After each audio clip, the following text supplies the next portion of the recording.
Architect Conceptions.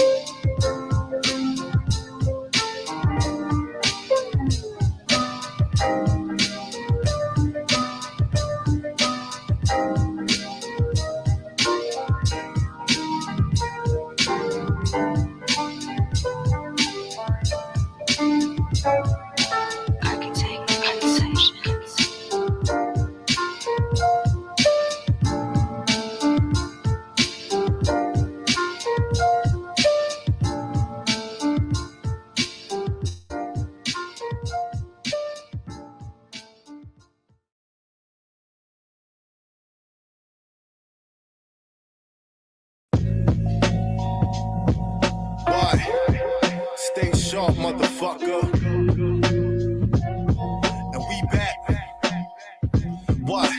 Killers and wild dealers concealing within my stool sessions. Food modify the brain, put you in a rule setting. Bitches love when I rip they boob sections. It bulls when I'm responsible. Older broken niggas from stolen youth. Niggas choose alcoholic and do sexual abuse. Fucking their daughters while they mother snort in the room. Addiction surfaces a depiction of those purposeless and cursed in sin. Serving horny fiends with the dirty grin.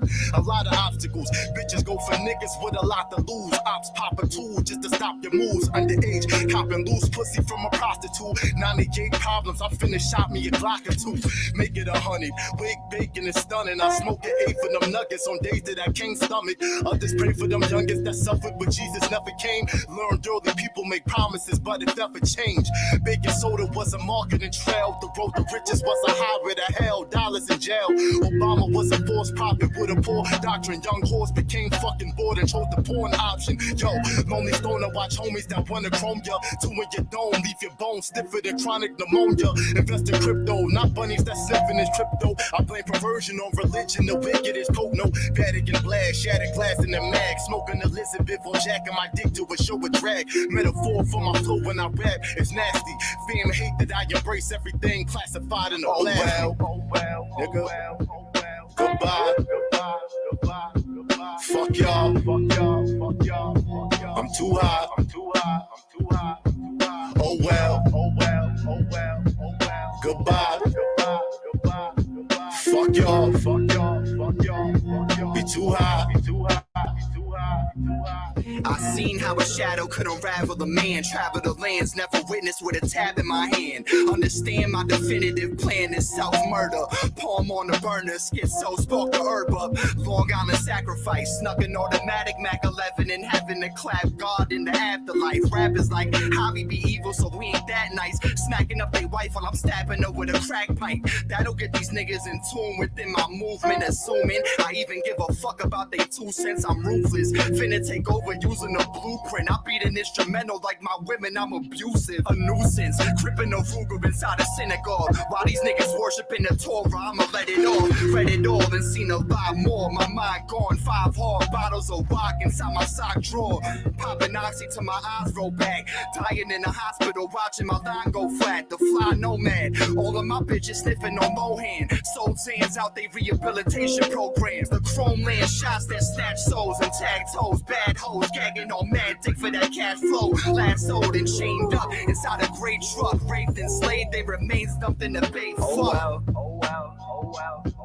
Goodbye. Fuck y'all. We too high. Oh well. Goodbye. Fuck y'all. We too high.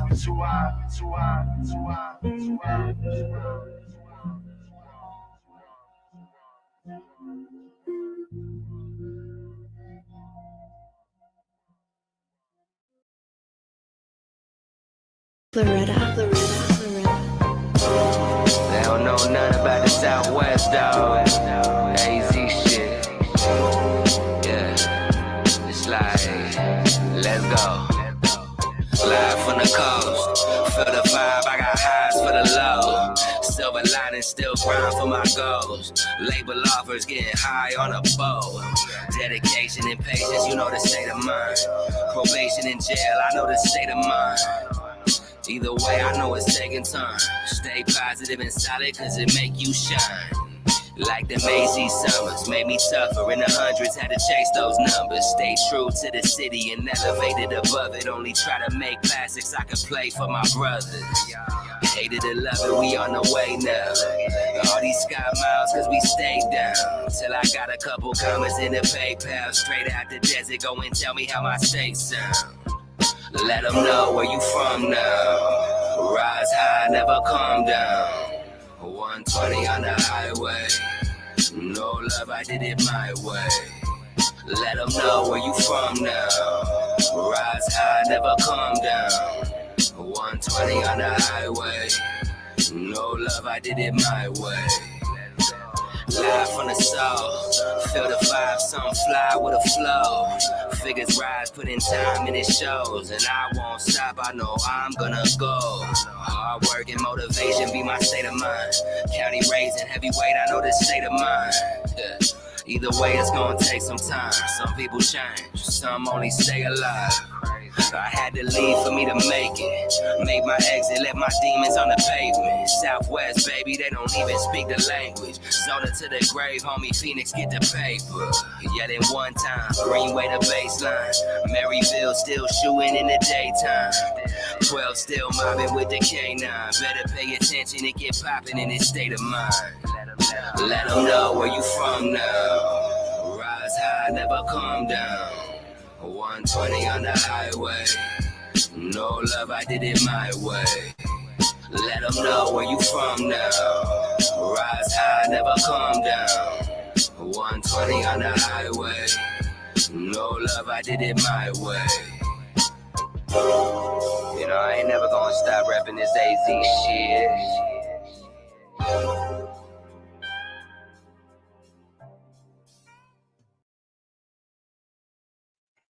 Hey, we are live now for another dope episode of Let's Get Activated podcast. This is episode number 168. This is your host, Same. We are streaming live right now on YouTube, Facebook, and Twitter X. We also have an audio replay on Culture Shock Radio, Gnarly FM, Raptor Music FM, Radio for Sale. We are everywhere. We are live. So tonight, I have a special guest here that I'd like to introduce. We have curator, artist, manager here in the building. We have owner of The Architect. We also have the co-owner of Ivy League Raps. We got Coach The God in the building. What's good? What's good? What's good? How you feeling? I'm blessed to be here, man. I'm happy to be here. Word up. Yes. So, I definitely had to get you on. I definitely want to, thank you for your professionalism along the way, because I've had all of your artists and producers, on the show. Facts. We've had everything set up. Everybody showed up on time. Everybody was, good and professional with it. So it's been dope. So I definitely had to, give you your props, and get you on here as well, so that, everyone can learn about you. Absolutely. I appreciate that, man. I understand the importance of being professional. So that's why you see my artists show up like they do, ready to handle business, because they professionals themselves. Definitely. That's what, definitely what it's all about, So, kind of before we get into your story, I had to, play some music, from your artists as well. So, of course, you being the manager, you would know kind of some of the background behind maybe the premise and stuff behind the video. So absolutely. I know we had Sunshine Acid first from Jockey Right. the Divine, and Hobby Darko, and then we had State of Mind by Maze Overlay. So do you kind of want to talk about those? Sunshine Acid is off of Fear and Loathing in Long Island. That was a collab album that I had Javi and Ja put together, for Divine Records. That's Ja King's label. Mm-hmm. So them boys is just massively talented, and just their overall intellect, based upon their pen, based upon their experience at such a young age. They put together some phenomenal music and some phenomenal concepts, really dope, and they just like having fun with the music. So with Sunshine Acid, they was having fun with that, just pushing the overall narrative of the album, which was based off of Ralph Steadman's book about Fear and Loathing in Long Island. So they flipped it. Fear and Loathing in Las Vegas, they flipped it into Fear and Loathing in Long Island. So that was that. State of Mind is a record off of Maze's album, which happens to be dropping tomorrow on vinyl with Loretta Records. So everybody that likes vinyl, go tap in and get that while you can, because it's going to go quick. But State of Mind was just Maze paying homage to Arizona. I'm in that video. We shot that video like that. When I tell you this was an insane time period, because it's like I got into the accident on Tuesday. I got hit by a drunk driver on Tuesday, right? Wednesday, I had to take Maze, Sa Money, and Mondo Slade up to Shade 45. So I'm up at Shade 45 with them. Right after we did Shade 45, we shot the first part of that video for State of Mind with Maze. Wow. So we did that there. Yeah, like in, that was really important for Maze, because everybody that you see in that video is people that Maze actually is known for an extremely long time, 15, 20-year relationships type of thing. You know what I mean? So it's like, it was a really good feeling and good vibe. That was my first time meeting some of Maze's other peoples. I've met some of Maze's other peoples from Arizona as well. But these guys was dope too. One of them from Queens, salute to Burns. Good people. My man, I called my people's G Media to shoot the video. So G Media shot that and chopped it up. My wife actually did the scout location for that video. Nice. So she was the one that found, the locations that we utilized for the video. The first part of the video, where did we shoot? Oh, right in front of Shade 45 is inside of the Fox News building. Yep, I've been there. Yep. Right. Yep. So we shot the video right there in the front where them benches are. Right. And then we went into Del Frisco's right after that. Wow. Yeah, it was a crazy day. And then that was Wednesday. Then Thursday, I went and did Top Shelf Premium with Jacques King, Javi, Maze. And then we shot the second part of that video. Wow. So it was a busy couple of days all around. Almost die on Tuesday. We level up on Wednesday, and then we shoot through the sky on Thursday. It was a perfect week. You know what I mean? Right. It was crazy. I saw that, when you were on kind of Shade 45 and talking about, that almost near, death or fatal accident that happened. So, listen, glad you're here, listen, you and me both, man, because it's like, that kind of puts things into perspective. Because see, like, I'm the kind of person that, like, I've been realized a long time ago that I was destined for something greater. And I knew through my travels and my experiences and my journey, I would get to wherever that is. I'm in no hurry. You know what I mean?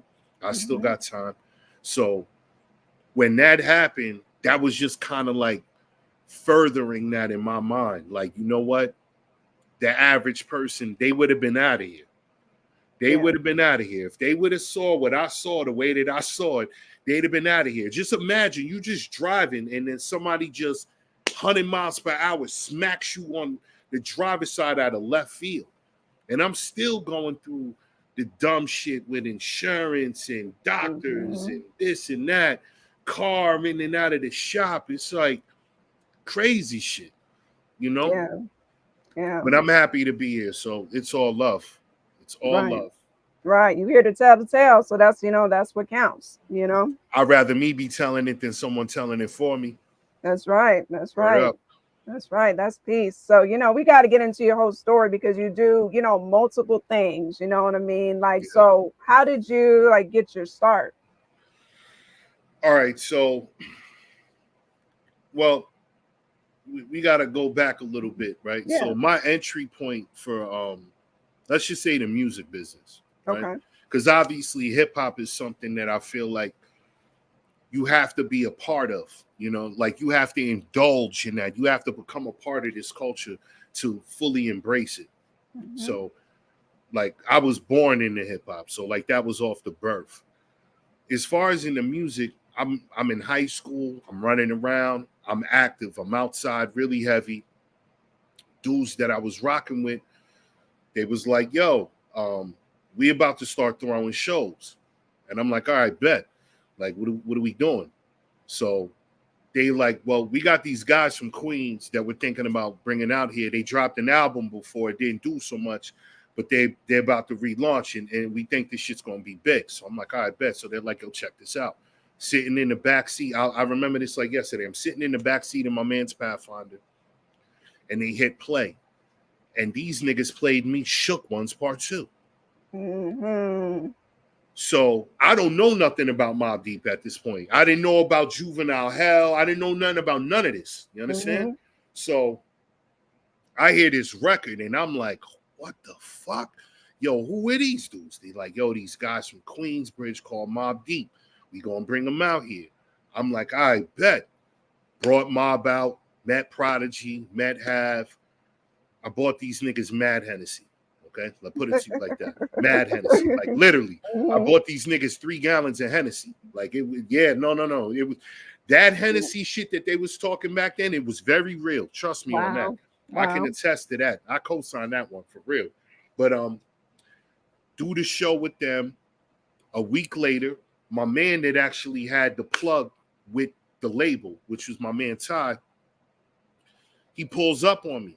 2-door Acura Legend joint, the coupe, you know, that fly shit, butter soft leather. Yo, get in the car. I'm like, what? Get in the car. I'm like, where the fuck we going? Yo, straight up, coach, get in the fucking car.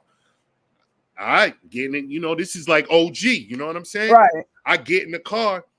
This nigga drives me from upstate New York to North Carolina. I'm like, what the fuck? I'm literally on my way to the store to go get bread for my mom's. You heard? And I had to call my mom's like, yo, I can't get the bread. I'm not coming tonight. I can't get the bread.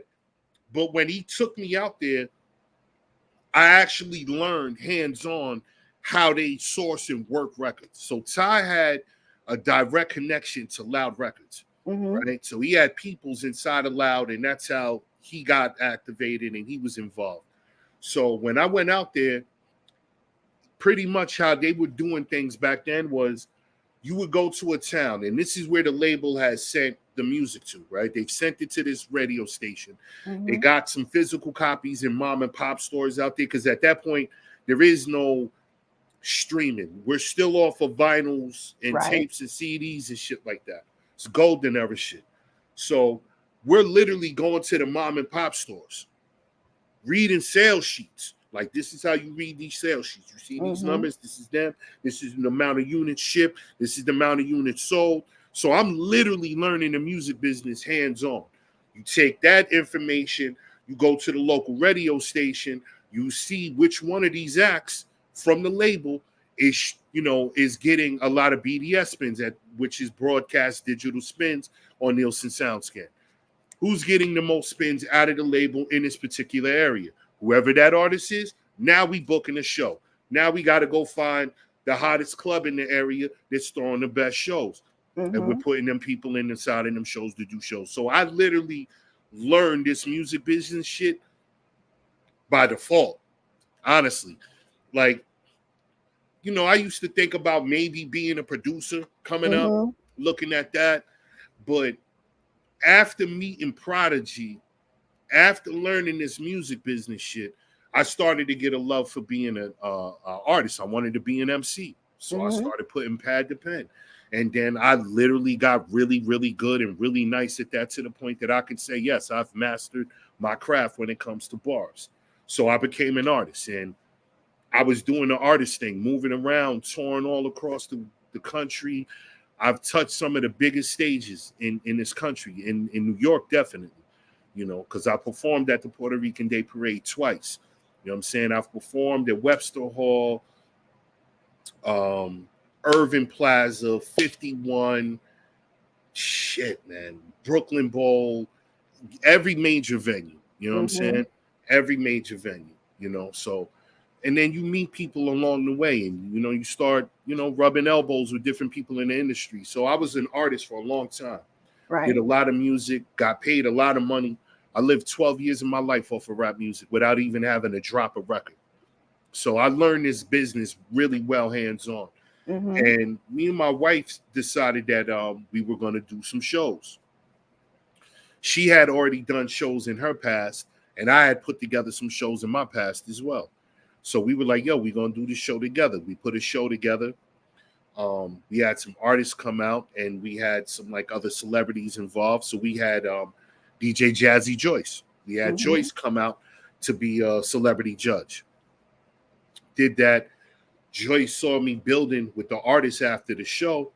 Next day, got a phone call from Joyce. It was like, yo, I want to sit down and chop it up with you guys. I was like, all right, bet. We linked up with Joyce, had a little dinner, little lunch or whatever. And she was like, yo, I want you to manage me. Like manage your career as a DJ. She's like, yeah. I'm like, all right, well, I've never managed anyone before. I'm like, but yeah, I think we can make something shake. Yeah. So yeah, no, and I did exactly that. You know, I put Joyce in some very keen positions. Like Joyce was the headline DJ for the Pride Parade for Governor Cuomo. Nice. You know what I'm saying? I locked that in. Joyce was the headline act for the Def Jam 35th anniversary. Right? Locked that in. Plus a slew of other things, you know what I'm saying? Monster Energy, Red Bull, you know what I mean? I walked Joyce on to Queen's Flip podcast. I walked Joyce on to Sway in the Morning. So it's like, you know, we did some dope shit. And then another artist tapped in with me. And then when I like really got involved like with management, because like it was never a plan. Like management wasn't the plan. It was just I'm already who I am. I'm already coach to God. I'm already moving around. You know what I'm saying? So I get a phone call one day, and it's from Pro Dillinger. Pro Dillinger's like little bro. You know what I'm saying? I've known Pro since he was 13 years old. So, you know, me and Pro actually used to rap together. So Pro calls me one day. He's like, I need you to pull up on me. Go pull up on Pro. He's like, yo, I'm about to, you know, really make a run at this. And I need somebody in my corner I could trust. You know what I'm saying? That's going to have my best interest at heart. And that was my entry point into this underground shit. Because prior to that, I was aware of the underground. I listened to some of the shit. Like, obviously, I was listening to Pro shit, always supported and promoted him. But I was more on the mainstream side of this. Right. And like, not trap and drill, but just like, I was dealing with more label situations. Right. Things like that prior. So, got into that. And once I got into this, I hit the ground running. Because I saw that there was a void for a lot of things that I do, you know. So I created a photography and film company, right? And I started that by taking pictures of my wife. You know what I'm saying? She's a model. Again, she's like, yo, I really want to make a run at this. You know what I mean? Like, bet. We bought a camera, started shooting everything. So then at the same time, Pro comes into the mix. So then I start shooting pretty much commercials for the brands that my wife was doing shit for, because I wanted her to look official. I wanted her shit to be dope. You know what I mean? She's coming out of pocket, doing all of this crazy shit. So it's like, yeah, we went hard, real hard, like crazy for over a year straight. Went crazy. That's how I built the Architects. You know what I'm saying? And then I'm doing all the Pro's videos at that point. So then I'm doing the videos with Pro, and then I'm building my portfolio up with doing videos. And then we got into shooting content for restaurants. You know what I mean? My wife started locking in with restaurants. They wanted her to pull up, you know, because she's lit on Instagram. She got 108,000 followers. So we go in there, and I'm shooting all of the content for that. So all of these things started coming into play, and then I started directing videos. Then I started writing treatments for videos. So now I'm doing the same thing for restaurants and businesses, shooting commercials and shit like that. So I'm doing all of that. And then in the process of doing the music, I had already been into like art in a way with like design and shit. So I started curating and actually designing art for projects. I designed a bunch of shit for Pro. And then I started designing vinyl and curating vinyl. And that's when I found, like, that's like my real niche right there. Right. The vinyl shit, the physical shit is really something that I'm heavily into, because I have a real love and passion for it. And I'm really good at it, whether it's brokering a deal, putting the plays together, bringing the artist to the label or the distributor. you know, I have a lot of relationships in this business from that, you know, and I think one of them is in here right now. My people's Widowmaker and Pet Stew, they probably up in there. We got an album about to drop with Maze in early fall. So, you know, I started doing that. Now I'm curating shit. I'm executive producing shit. I signed one artist. I signed another artist. I have a media platform that I've signed as well, which is Hip Hop Gems with my man Ty. You know, I'm putting a couple of things together for him that aren't small. They're really big. So it's not as much work as I would love to have him involved with. But in order to catapult him to another place, I gotta put him in situations that are bigger than normal. So yeah, now I'm managing artists. I'm managing a media brand. I've managed a label. I do a lot of different things, you know, and it's like never too much because I got my hands where they need to be. Right. You know, a lot of times people want their shit to be someplace that they not necessarily needed to be at. My hands are at where they need to be at, you know. Right. So that's pretty much where I'm at with all of the stuff that I've been doing and had to get to that level. You know, it's taken some time, but yeah, you know, hard work, dedication, being a solid individual, yeah, it makes a difference. Yep, it definitely pays, definitely pays off. Like, just being solid, building, good, genuine relationships with people. And then, of course, starting from the ground up, like we say back in the day, like you said, we're used to physicals and we're used to like, you really had to hit the pavement running, it's Right. not like now where you just, oh, let me just put this on social media, I'm good to go. And like, no, we come from an era where no, you really had to, Put really that put a work lot of in. work Yeah, no, in. you got to put Yeah. that pain in. You got to put that pain in. Even now with social media, you and I both know unless you put in, marketing dollars behind what you're doing, social media can only take you but so far. So if there are any artists or any brands watching this right now, let's be extremely clear. Posting your shit on Instagram is not enough. It is absolutely not enough. There is so many different things that you have to do to make a product. And I say that in a sense of like this. When you're looking at an artist, you have people that look at that artist and they like their music, right? Mm-hmm. Me as a manager, I'm looking at that artist as a brand. I'm looking at that artist like a product that has to be evaluated, built up, manufactured, distributed. You have to have all of these things involved with a particular brand and product. So if you're an artist and you're putting your music out there, just saying, I put my shit on DSPs, it's out there, I posted it on Instagram, that's it. And then when they're like, yo, but I only got like 100 streams and 20 views, and it's like, because bro, you're not tapped in. Yeah. You're not really checking the boxes, because the average person doesn't understand that in order for you to be in Instagram's algorithm, right? And be clear, you want to be in the algorithm, because if you're not in Instagram's algorithm, you are only reaching 10% of your followers. Yeah. Okay, so you could tell me, oh, coach, I got 3,000 followers, 4,000 followers. That's cool. But only 200-300 of them actually have the ability to see what you're posting. Right. Now, that doesn't necessarily mean that they're actually looking at what you're posting on top of that. So you got 3,000, you cut that to 300. Now, how many people are actually seeing? Oh, that 300 turned into 100. Oh, okay. How many out of that 100's hitting like or commenting or sharing? Oh, shit, that number's down to 25 now, right? Okay. Yeah. Again, this is because you're not really in the algorithm, so you have to have a higher threshold in order to obtain the number you want. In order to obtain that, you have to be on Instagram every day consistently for 33 days straight. It's going to require for you to get into the Instagram's algorithm. Bottom line, I don't give a fuck who you are. Yeah, it's true. You got to do a lot of networking, because that's what I've been doing. That's what people are like, how you get all the engagement, man? I'm networking, working hard. You know what I mean? Like, it's not a game. Hit up multiple sources. You got to tap in with everybody. You know what I mean? It's not, see, a lot of people are like, everybody wants to run to the one platform, right? They want to run to the one page, the one person that's doing this or the one person that's doing that. I know everybody. Mm-hmm. Everybody be like, oh yeah, oh yeah, that's my man.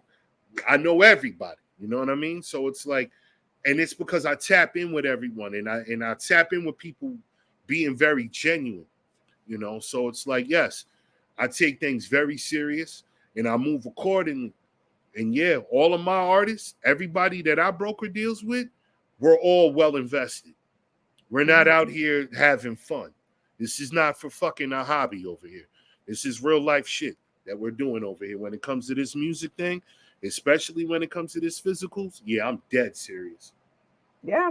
You know, it's a lot of work, especially, you know, when you care about your artists, you know, it's work and it's grind. You can't just sit around and just wait for things to happen. And I like what you said, like, yeah, networking with everybody, because some people want to be stuck in like a box. Like, I'm Right. only going to be speaking with this group of people. No, I hit up everybody. I don't care Got what your race is. I don't care what right. genre of music you into. No, you got to, all walks of life, you got to be hitting. You got to get out of that box. And that's the Yeah, no, it's problem, important. It's you important. know?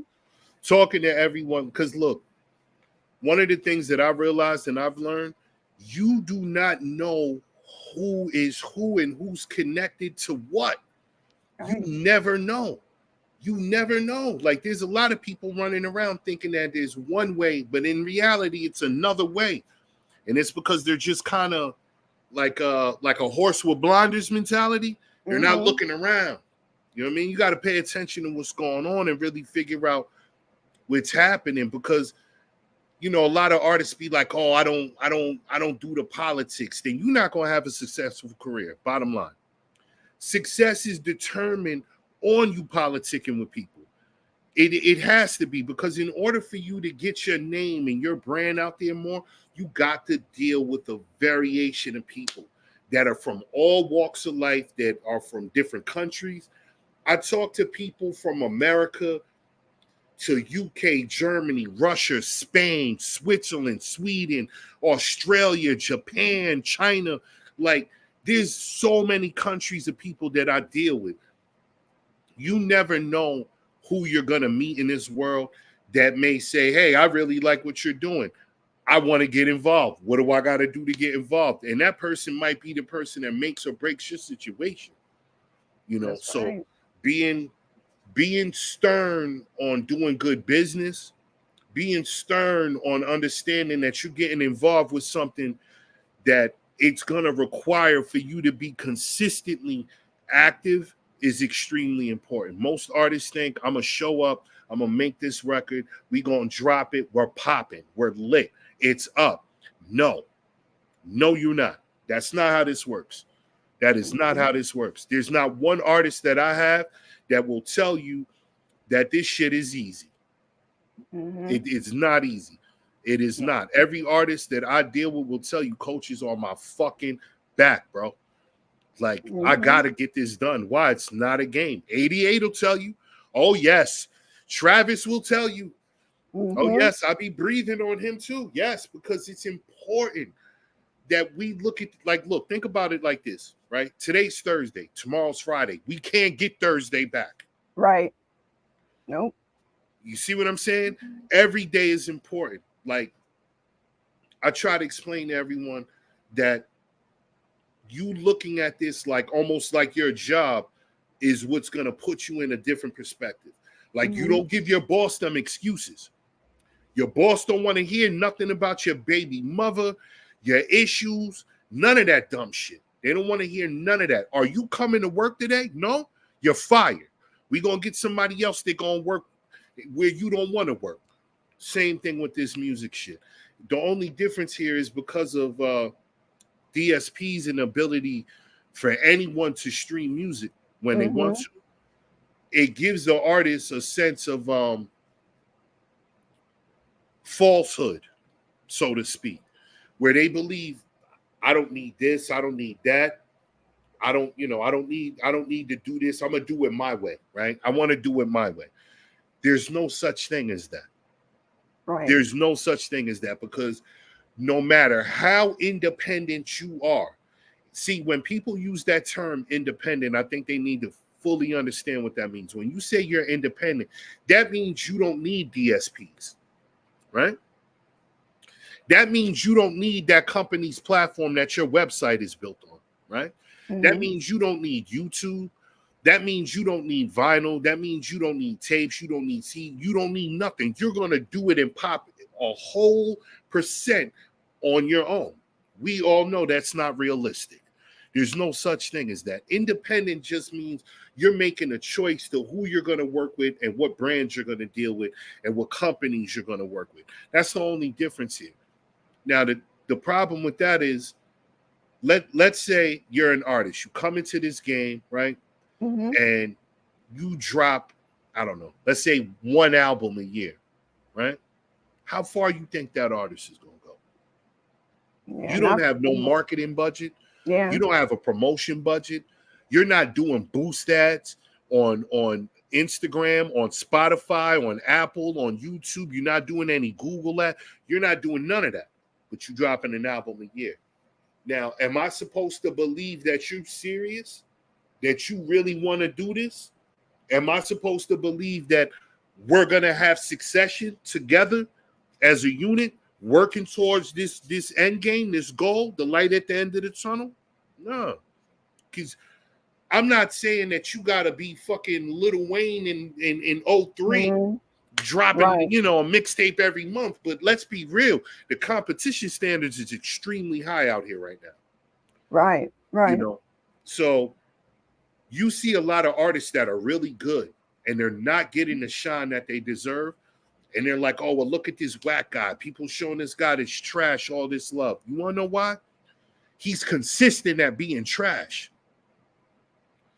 He's constantly being trash. He's so trash that he's trash every day in your face, to the point that you know what ends up happening? You find yourself walking around and you might end up saying a little humming his song or some shit like that.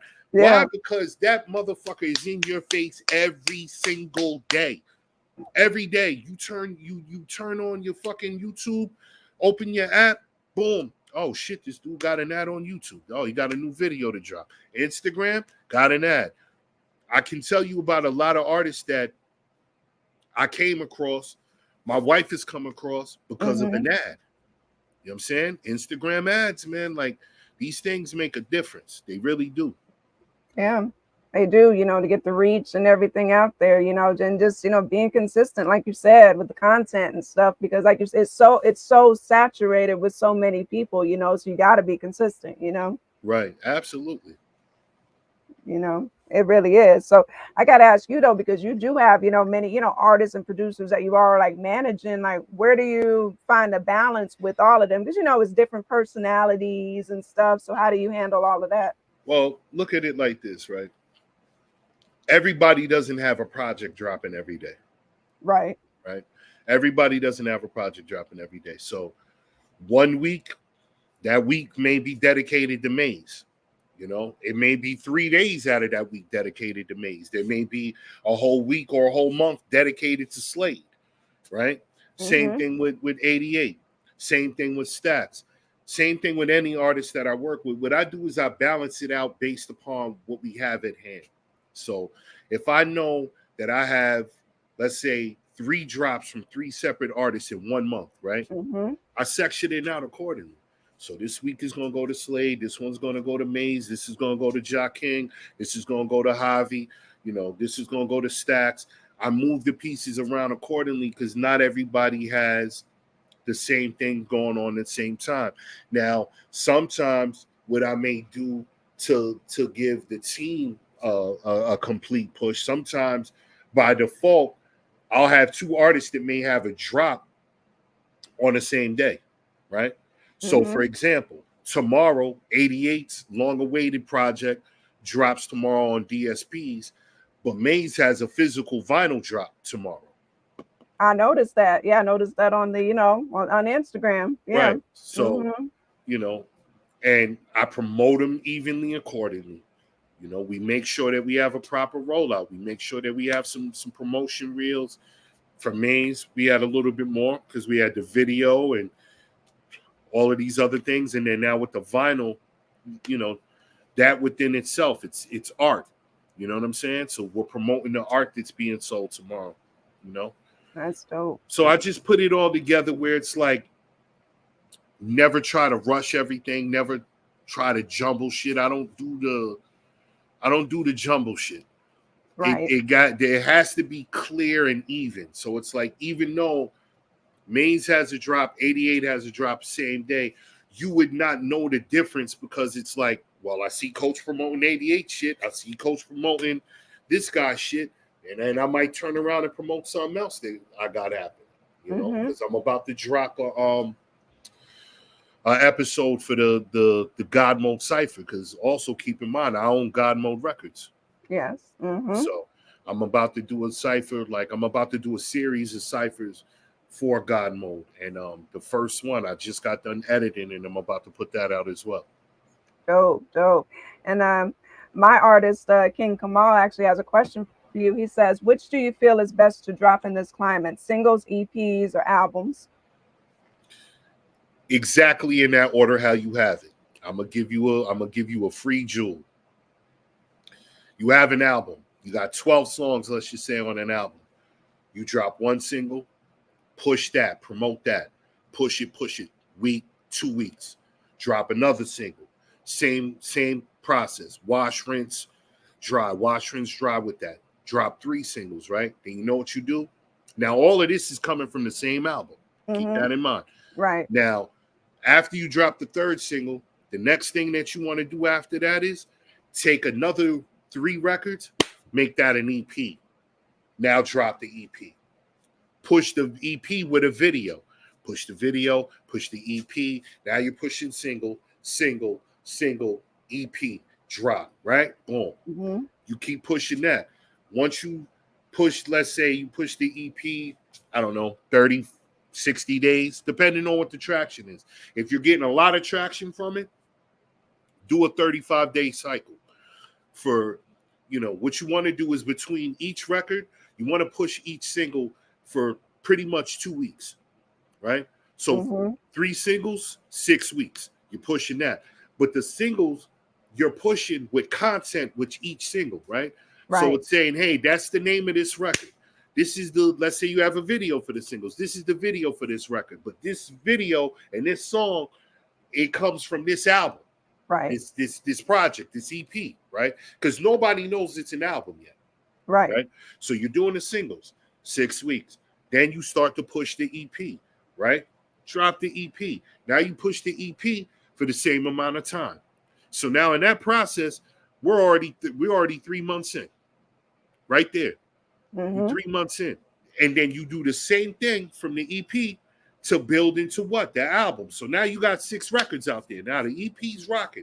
The EP is called something different though. You know, King Kamal's Classic. We're gonna call the EP King Kamal's Classic. That's rocking. It's pushing. It's bubbling. Drop you another 2 records, maybe 3. Then do the whole LP, and you put that together. Now at that point, you're already 5-6 months in the window, 5 months in. You're about 4.5 months in on that cycle from doing the singles to the EP to the LP. It's about a 4.5-5 month cycle. In that process, what you need to be doing every day, ads, bro. Ads for them singles. Content. You drop a single on Monday, 3 to 5 pieces of content to go with that single so that you can maneuver that around. You can promote that like a storyboard almost, if that makes any sense. Right. You know, so everything starts to connect dots where it's like, oh shit, and now you did the whole album. But meanwhile, you had the album done already. The album's done. You just rolled out the album slow. You know what I mean? So it's a slow roll or a rain what do they call it? A rainfall effect, you know, waterfall effect. Waterfall, yep. Where you start sprinkling it in and then it just starts to flow out, you know. So yeah, singles into EPs into albums. Albums are good. I would not recommend any new artist or an artist that doesn't have traction. It doesn't make sense for you to drop a whole album. For what? What are you dropping the whole album for? Like, who's listening? You understand what I'm saying? Like, you got people that it's like, yo, I gotta drop this album. I gotta do this album. Everybody's looking for my music. Let's see how many people are actually looking for it. Drop a single. See what that is? You may drop a single at the top of the year, and let's just say you dropped a single in January 1st, 2024, right? Mm-hmm. That record didn't get no steam. You stopped pushing it. You may spin back around July, put a couple of posts, couple of boosts, couple of ads out after that, and all of a sudden this record starts catching fire. It starts moving. You have to look at what you did differently.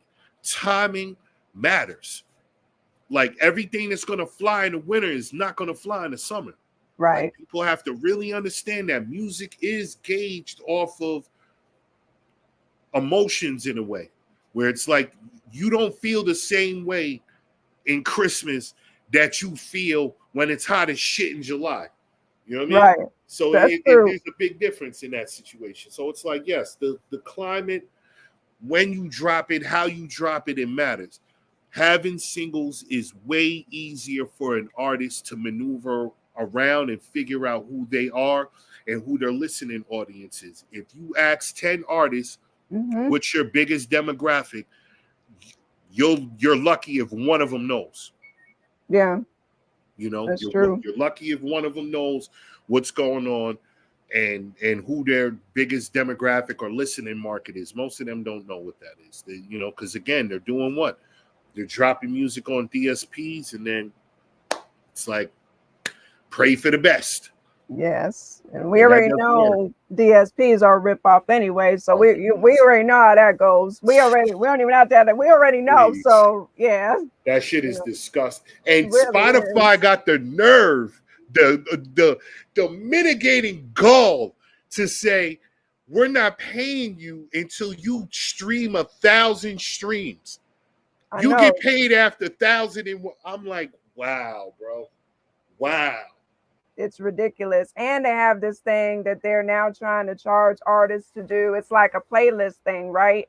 But the artist has to pay Spotify 40 cents every time like it gets a click. I'm like, wait a minute, y'all like pay the artist like 0.0000000. How you getting 40 and I'm only getting 1/3 of a cent a stream? Right. That don't make any sense, man. I saw that. I said, come on, Spotify. Because you want to know why? Spotify knows what's about to happen with Apple, right? So just so you have clarity and understanding what's going on, even on Instagram, and this is something that is starting to become public, right? Now, when you go to pay for ads or pay for something, you're actually paying through Apple on Instagram, right? And there's a reason for that. I noticed that. So here's what you got to look at. There's a thing called Dolby Atmos, right? And spatial audio. This is Apple's two babies. Now, what Apple has said, check this out. You fuck with us with Dolby Atmos and spatial audio, right? We'll pay you over $1 a record. Over $1 a record. You can get over $1 per stream, but your music has to be mixed, mastered, and uploaded into their system, you could do it through any one of your aggregators, right? So, you know, whether you have DistroKid, CD Baby, TuneCore, whoever the fuck you use. You could upload this, right? And they'll pay you that. But here's the catch. In order for you to get your shit mixed, mastered, Dolby Atmos, it's probably going to cost you about, the lowest I've seen it so far, $150, $175 per record. That's number one. Number two, for every record that you upload into the aggregator that's a Dolby Atmos record, they're charging you $26 per record. So keep in mind, it's probably going to cost you a little $150 per record. Right. But if you get that one record that you paid $150 for, and you stream $1,000, you have to ask yourself at that point, was that $150 worth it? And I want to say, from a standpoint of artists only getting paid 1/3 of a cent per stream, to you getting over $1 a stream and making $1,000 off 1,000 streams wholeheartedly, and you own the royalties and the masters and all of that, yeah, that's a blessing. Yeah, that makes sense. A blessing. Yeah, that's a blessing. You know? Yeah. Listen, you get people that complain, but you have to remember is this, right? Everything an artist pays for now, a label used to pay for. Yeah. A label used to have to pay an A&R to go scout artists, get these artists, get them in, get the artist signed, work the artist's album throughout, an 18 to 24-month period, then work with the marketing department, which is 3 to 5, maybe 8 people, depending on the size of the label. It's marketing. So there's departments that work it. Ain't no department no more. No. There's no department no more. You are the department, bro. You are marketing, your promotion. Yep. You are all of that. Your Yep. security, all of that shit now. Yep. You're It's everything. Yep.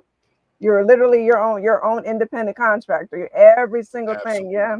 It's so true. Absolutely. It's just some people, unfortunately, some people don't take it serious. You can just tell, It's like, well, what are we doing here? Right. Exactly.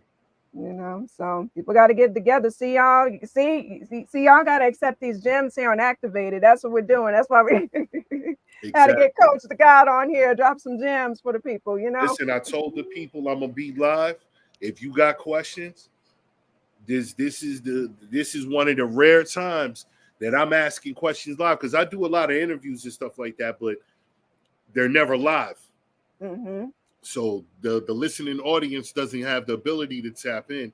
And look, I give away a lot of information. I give it to people that I feel deserve it. I give the information on platforms with people I respect. And it's like, me and you have a very good relationship, and you've always been 100 with me. You've always helped every single artist that I've ever brought to you. So it's like, yeah, I'm definitely willing to give out that information today. People want to tap in, I'm here. We live. We live. Tap in. Yeah, we live, we activated, Hey, I appreciate it, that's what it's about, and because people also need to see, the manager side of everything too, because you being a manager too, it's hard work out there. They just think it is a grind. You know what I mean? So y'all got to respect this grind. These artists be thinking it's like, oh, this guy's gonna make money off of me. Bro, let's be real about something here. Okay, let's be fucking real clear about something here, right?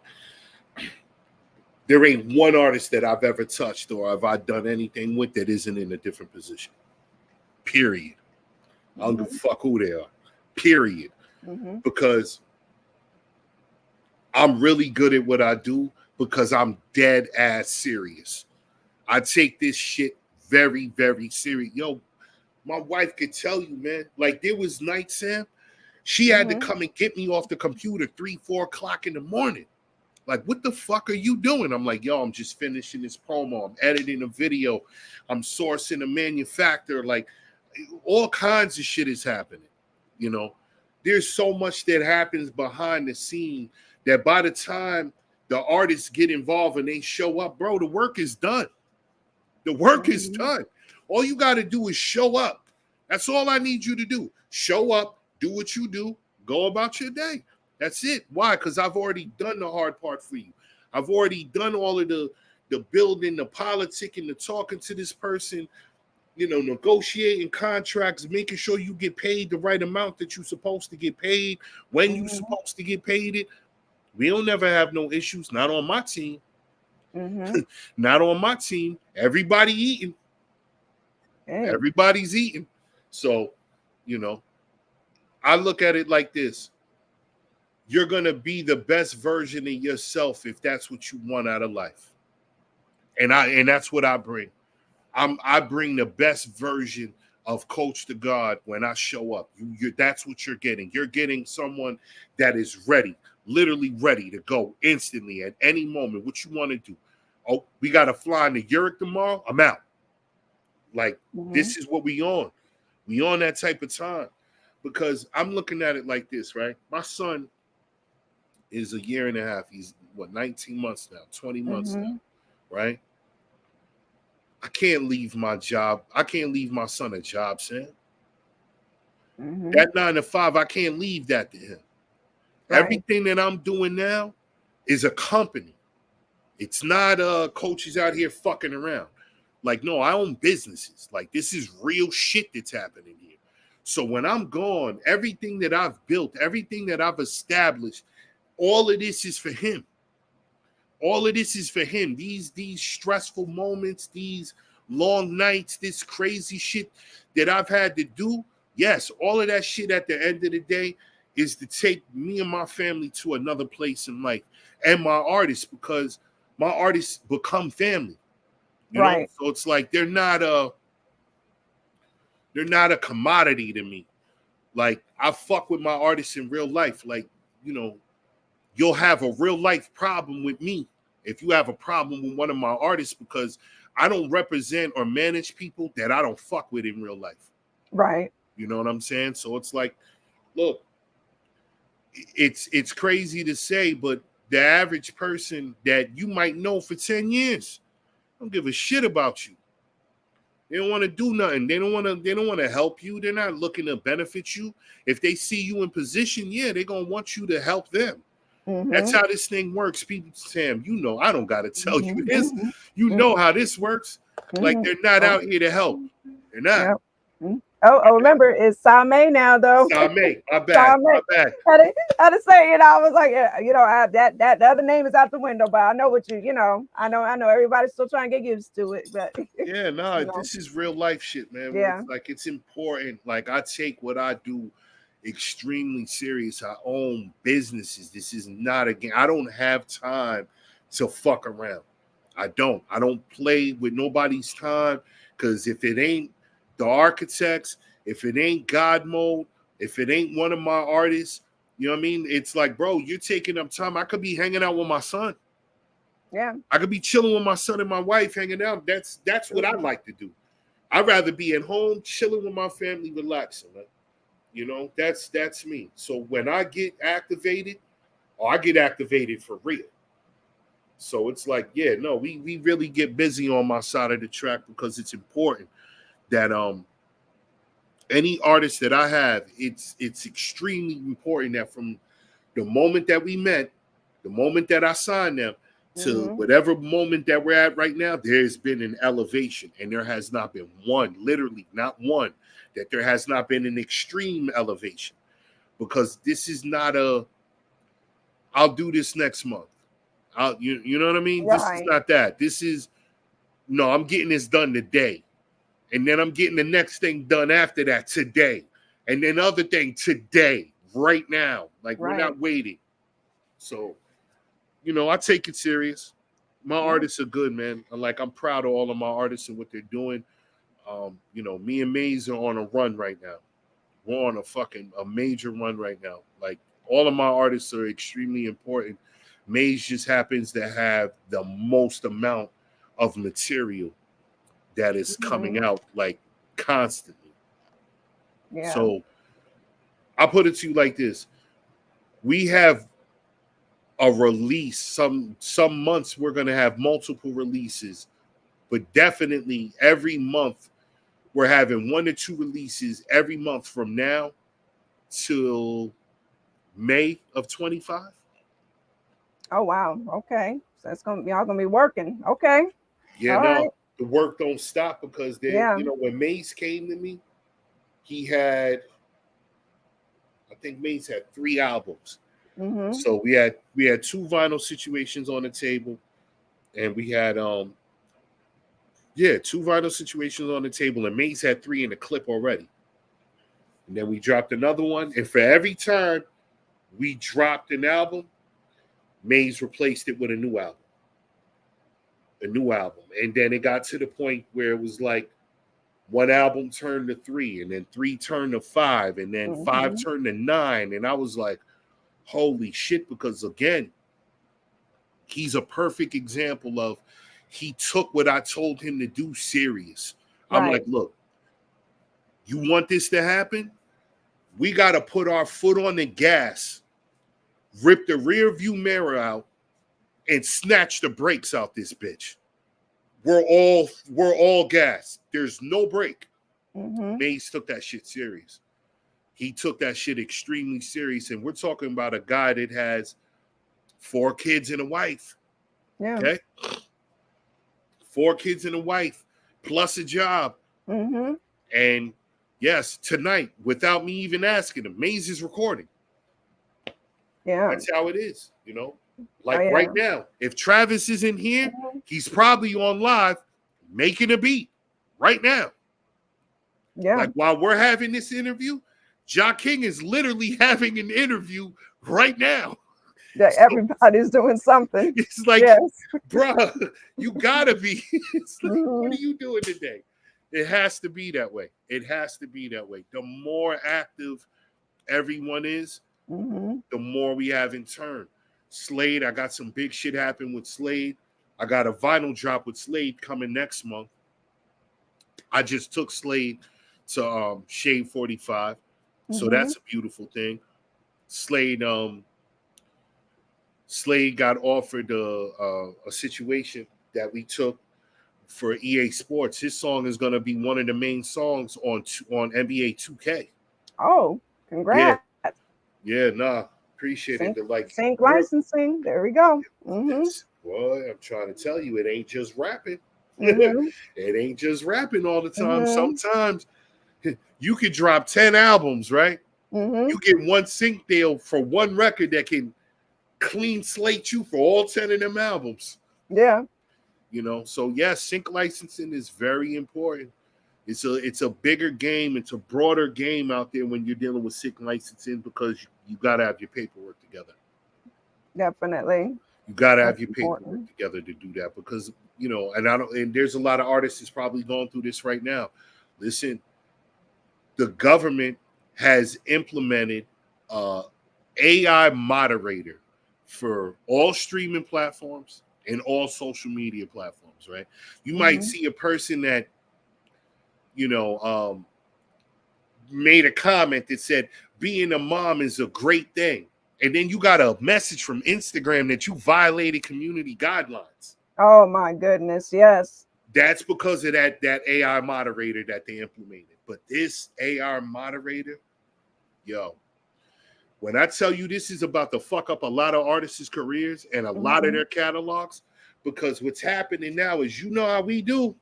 We be out here sampling shit, and some producers know how to do it the right way, where it slides under the radar. And then you got these other guys that's like, yeah, no, I'm just going to jack this SWV sample, right? Yeah, no, not no more. Mm-mm. Not no more. That AI moderator, listen, I'm telling you, they are on one. And now I got an email from two different labels, I want to say about 3 months ago, maybe 4 to 5 months ago, right? Mhm. Physical records are getting flagged for sampling now. Really? Listen, physical. I seen a situation, I got a phone call. Mhm. Coach, there's a problem. What's the problem? This guy's record got flagged. How the fuck did the record get flagged? How the fuck did you find out the record get flagged, right? We didn't Mhm. even know the record got flagged. Right. We uploaded the record and into the system to scan it, and it got flagged. And now the international, now this is international shit, right? Mhm. International copyright is saying that if we don't have clearance from this and we put this out, we're gonna get sued for manufacturing the record, and your artist is gonna get sued for putting the record out without getting clearance from them. This is how far this is going. Wow. This is about to be game changing shit. Now, here's what the thing is. You know, every artist is gonna say this. Oh, but such and such put their shit out and they had this sample on it. Da da da da da. Some artists, it may be you don't have enough traction where you didn't hit the radar yet for them to hit it. Mhm. And Right. other times, it fits a beneficial narrative. Perfect example. Mhm. You'll see a lot of samples and shit in trap and drill music, but none of it gets flagged, right? Mhm. Because that shit fits the narrative. Right. That fits that narrative. Oh, yeah, no, go shoot your man, blow your man's head off, come back to the studio, incriminate yourself, record the record, do a video for this shit. Matter of fact, go on your IG Live and flash all your guns and shit that you got Yep. so we can track you to the studio and arrest all you goofy asses. Yeah, they're letting that shit slide clear across the table. Why? It's to their benefit. Mhm. It's If you got knowledge of self, then you know what I'm talking about. Yes. You know what I'm saying? So it's like these things are very prevalent. They are very fucking real. And these people are out here snatching lives because people aren't playing. Like to the point now, I was talking to this guy I know. He brokers deals for major labels. Almost every major label that's left, which there isn't a lot that's left, right? Right. But even I ain't even going to say major. Let's just say any record label that is left. One, they're either only offering you a 360 or a 720 deal, right? But not only that, almost every contract comes with a life insurance policy now. Yes. This is very, your We know mama why. ain't got a life insurance policy on you, but the label does. This is crazy. They do. Well, you remember that one label, we shall not name them, but remember all of their artists gone. Oh, yeah. All had life insurance policies. So we know. Yeah. I mean, listen. So they're like, look, somebody got to make this money. Okay. And, you know, they're not going to, because I can only imagine, I don't know who owned Pac's Masters when he died and all of that, right? But somebody took a L. Somebody took a major L, like when him, listen, well, we all know why Prince ain't here, okay? Yes, we know. We know.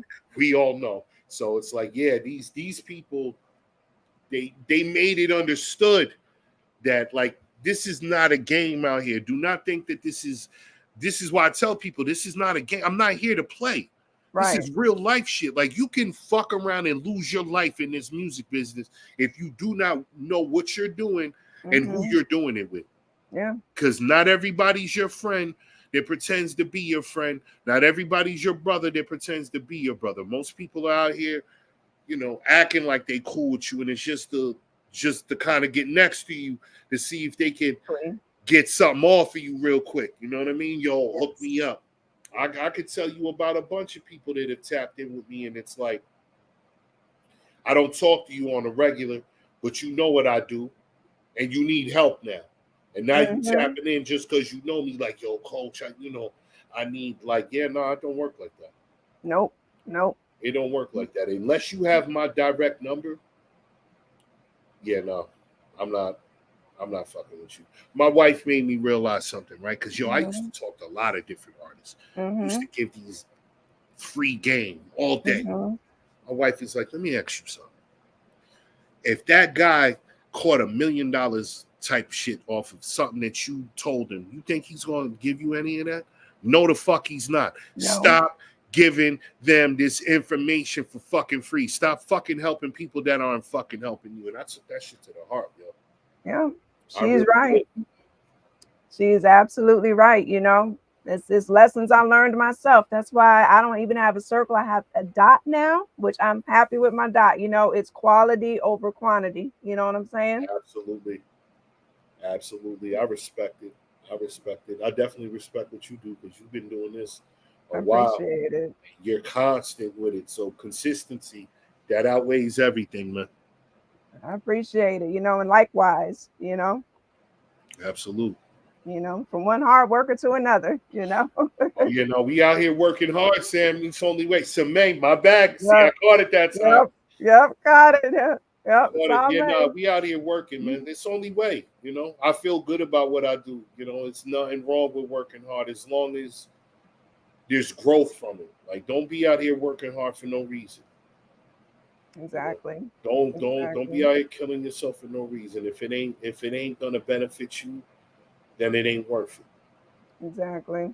You know. Exactly. I try to tell my artists that it's like, look, I'm out here trying to make sure that anything that we do is worth you doing.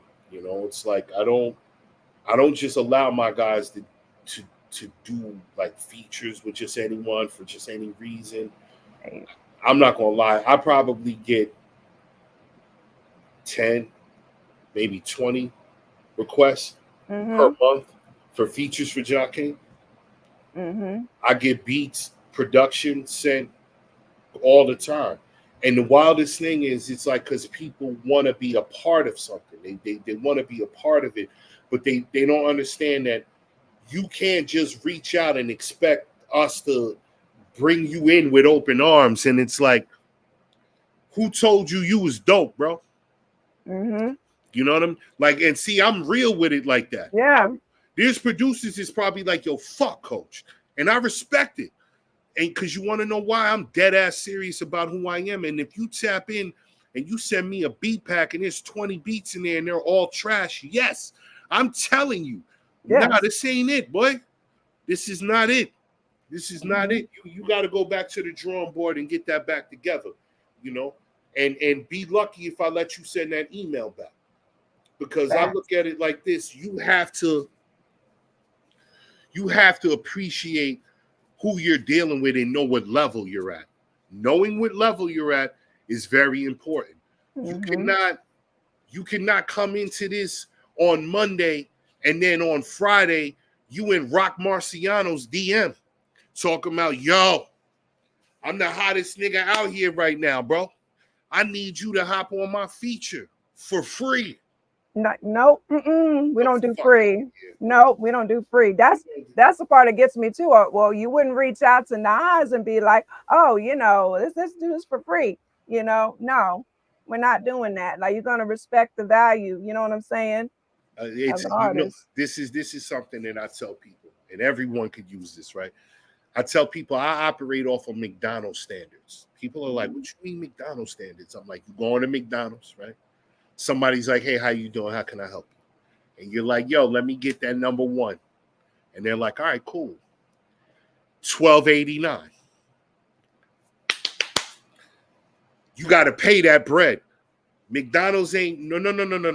You can't get the food and then pay me after the fact. No. We're not even, the fries are not even going in the fryer, bro, until you pay that bread.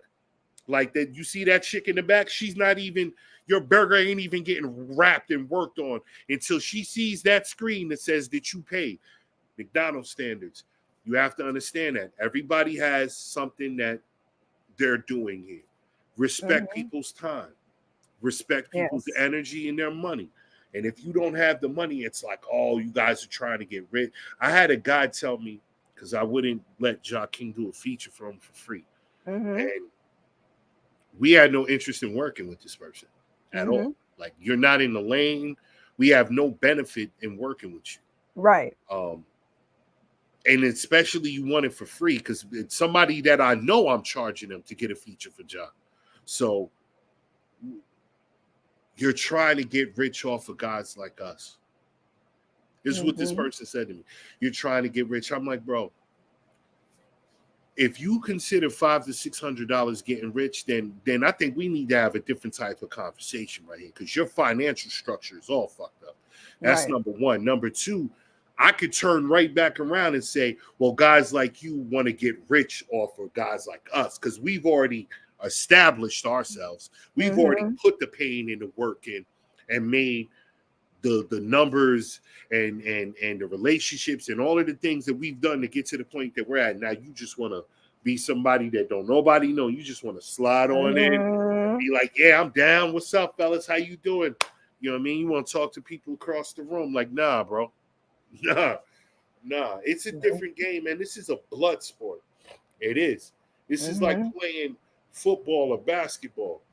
You know, you cool with the guy on the other team. When, you know, you go to the bar, that's my man. But when that ref blows that whistle and you on that court, yeah, he gotta go. Yeah. He gotta go. Yeah. You're not my man's in them right now, bro. You're public enemy number one right now. Like, and that's, you know, and not to say that I don't have an open mind to working with other people, because I work with a lot of different people. I work with a lot of new artists, but they have to be dope. They gotta be dope. You cannot be the trash guy and step in and think that we're just gonna help you just because you don't have the money.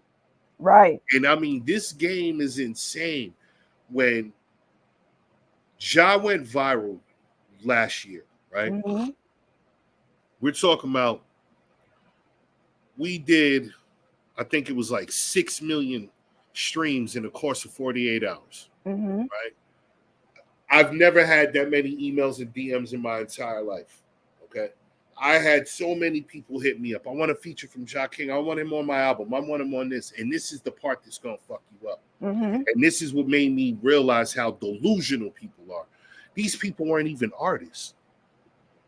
They were fans. I had this kid hit me up who was like, yeah, I want to get Ja King on my album. Da-da-da-da. I didn't know who he was. So I'm like, look. I sent them back the DM. This is how much Ja's features rate is at right now. Kid responds. He's like, yo, I'm only 14, man. I'm about to be 15. You know, I just thought it'd be dope if like I could get him on a beat. I actually wanted him to use one of his beats and like I rap on it. And I was like, yo, check this out, bro. This ain't a game, Goofy. Okay? Go get your mommy and daddy and tell them the God said, unless you got a budget, the fuck out my DM, man. Like, this is not for you to play with, but it just showed me this is the mindset of people. Like, they think that it's like because of social media. Yes. That's why. Like, you could not hit up Nas in 97, 98. You couldn't, unless you knew Jungle or somebody out of his camp or out of Columbia Records or something like that. You wasn't getting in contact with Nas. You couldn't hit up Hove. You couldn't hit up Big Pun. You understand what I'm saying? Like, there was levels to this. The level has been removed. Now it's kind of like, all right, well, they think because you're on the same platform as them that you're kind of on the same level as them. Right. You know, so it's like, I kind of feel like Instagram needs to have like IG regular and then like Instagram plus, right? Yeah.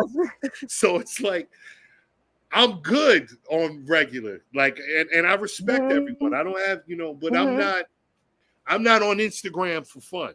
Like, you know, there's a lot of people that's like, oh, I just want to look at stuff. And if I wasn't in this, I wouldn't be on Instagram. Like, I would have no reason to be on here. I am not promoting my life to you. Like, this is what I do on Monday. I had cereal and, you know, I ate breakfast with my son. That ain't none of your business. I don't do none of that.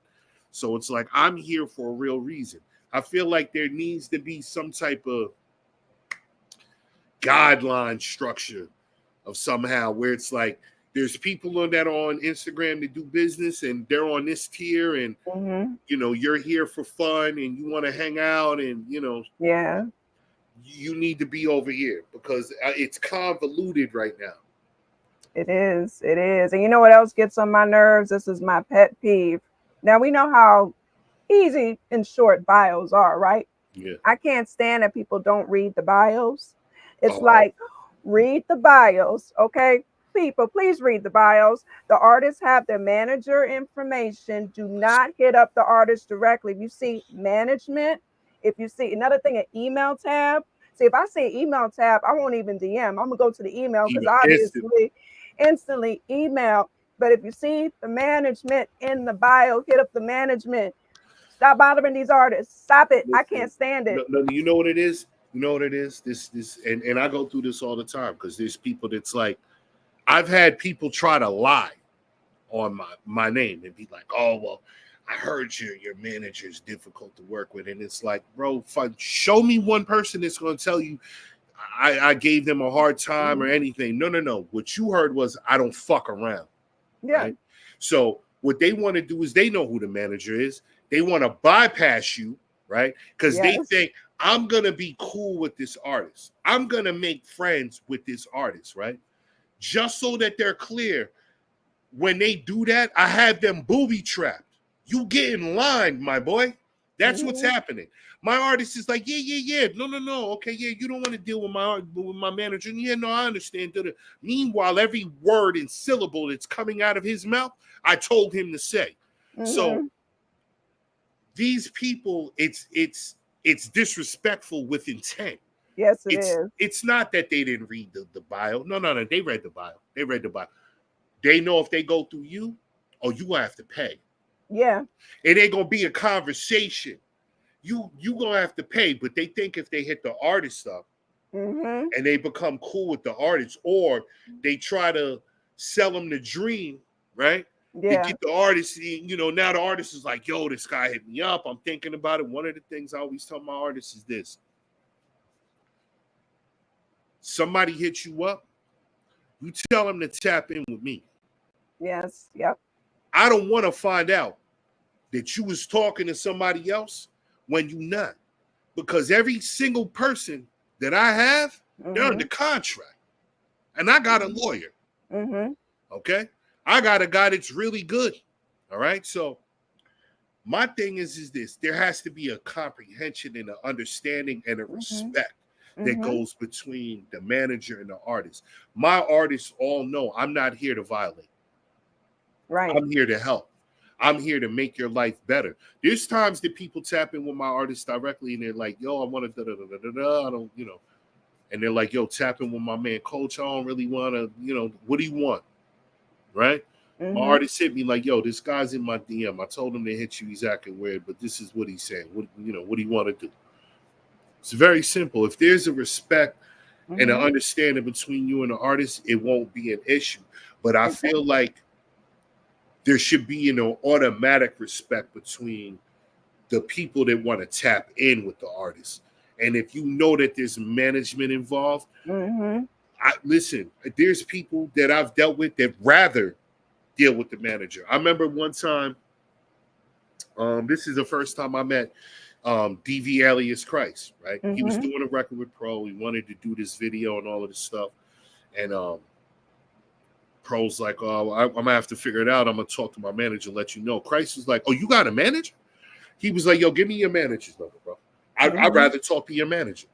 Like, and he was one of them guys to show me, like, yo, if I'm really about doing business with your guy, I'd rather talk to you than the artist because you're the guy that's greenlighting everything. You're the guy that's making it happen. It doesn't happen without you. So why waste time? Just, you know, me and the artist can make friends on video set, and after that and all of that. Let's get the business out the way first. Most people, I just feel like there's a undermining hidden agenda when you tap in with an artist and you know that they have management and you're not respecting the management. Not at all. Not at all. You know? So it's like, you know, sometimes I like that. I'm gonna be honest with you, because now I'm going to make this situation extremely difficult for you. Oh yeah. Oh yeah. You're paying top dollar now. You might have got a negotiated deal, but now you're going to pay top dollar now. Why? Because you thought going around the God was a smart play. Well, you know, some people got to find out by actions. You know what I mean? You got to find out by actions. But, you know, for me, like I said, there has to be an understanding between management and the artist where it's like, look, Maze, he's the first person. All of my guys, Maze in most particular, no, he ain't trying to. Yo, Maze, yeah. You want to do a feature? All right. Talk to Coach, bro. Like I gotta go record. Like I got shit to do. Hit Coach up, bro. Talk to Coach. Like Maze rather not talk to anyone. Like he doesn't want to deal with that shit. Like people get goofy or whatever. Same thing with Ja. You tap in with Ja talk to you and listen, you know. And then I'm getting a phone call immediately, like, yo, Coach, this guy might be, boy. And he's like, this is how it is, because I think if you have an understanding with your artist, they know what's in their best interest. It's like, what do you have a manager there for unless you're letting him do the things that managers do? Everybody has a role to play. Let your guy play that role. Most artists don't have management because of greed. Even though they know that. I've been in some situations with artists that I was managing, and one in particular, and our relationship, we parted ways because he literally told me he could make more money by not having to give me 25%. But this is after me establishing a bunch of relationships and putting that person in position and all of that. You're not doing your job, you're not doing this, you suck at what you do. It's greed. It's greed. Most artists realize they need help, but they don't want to cut their bag to get it. So my thing is this, right? You getting 100% of nothing right now. Mm-hmm. That third of a cent streams, which are 250 streams, like, bro, you couldn't buy McDonald's with that, right? So you get somebody like myself or yourself where it's like, I can really put you in position where things can change around. You can get your name up a little bit more. I can put you in front of different people and, you know, get you some better situations and deals going on. That person is worth more than 25%, because for a lot of artists, they would not be where they're at without their management. Mm-hmm. Yeah. And you don't see, like, to me, I look at it like this. You look at any major artist that is making real money. Oh, they got management. Mm-hmm. Oh, They yeah. got management. Yeah. They got management. They got an agent. They got an assistant. They got a lawyer. Like, Yeah. there's Mm-hmm. a list. There's moving pieces here, man. It's not one Mm-hmm. person involved. So, you know, I tell people all the time, I'm like, bro, you have to look at your career like you work at Walmart. There's Mm-hmm. somebody that works the front cash register. There's somebody that works over there in the eyeglass department. There's Mm-hmm. somebody in TVs. Like, the dude that works at the register cannot go sell a TV in the back right now. Why? He's working the register, bro. Right. It's the same thing. An artist, you're doing one part. Your job is to create the art, the music, the narrative, the artwork. That's your thing. That's your job. That's what you're supposed to do. Now there's supposed to be somebody that's like, yo, when that's done, all right, what are we doing with this now? Who's moving these pieces around to make sure that you're going to the next level? Because, again, it's extremely hard to be an artist because nobody's out here getting rich right now, right? Right. So most artists, you're doing one or two things. Let's be real about this, right? You're either sitting around not doing shit, okay? You don't got a job, or you got a job, right? Or you out here hustling. Either way, you cannot dedicate your entire day to music. You can't. So there's time parameters that you have structured where it's like, I can record on these days. I can do interviews on this day. Who's the person that's making the decision when all of these things are going to transpire? Exactly. You can't do it by yourself, man.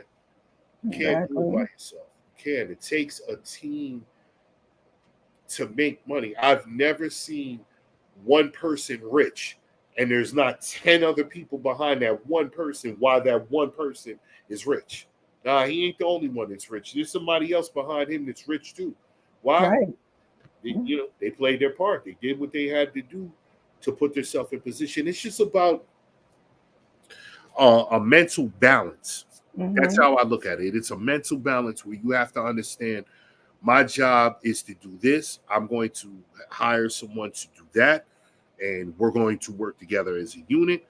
You know, that person eats, I eat, we all eat. It's 1 and 1 makes 2. Exactly. You start coming up with 0 when 1 keeps thinking it's just 1. And they're like, oh, you still ain't get to 2 yet? No, you keep coming up with 0 or 1, right? Right. Because you got to wake up, bro. It's not about the 1, you know? Right. Yeah. To me, I'd rather have 2 hands than 1 hand. Exactly.